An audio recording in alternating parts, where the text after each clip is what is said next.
Летописи грузинские, которые они называли очень смело грузинскими, мы проверили, они оказались абхазскими. По существу своему. Летописи грузинские, которые они называли очень смело грузинскими, мы проверили, они оказались абхазскими.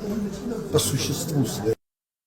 Они написаны на грузинском языке, но то, о чем они говорят, события и персонажи, это все абхазские цари, это все абхазские войны, это расширение абхазского царства и так далее и тому подобное, которые очень умело в свое время комментаторы грузинской школы преподнесли не только нам, а всему миру, как достояние грузинского народа.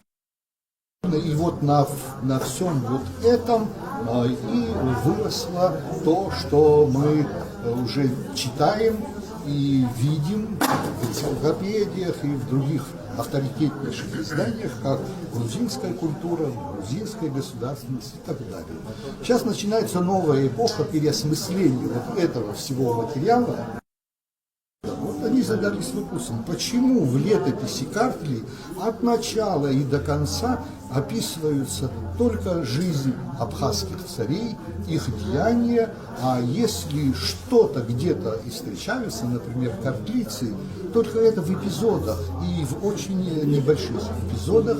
И к тому же само название летопись Картли, оно условное.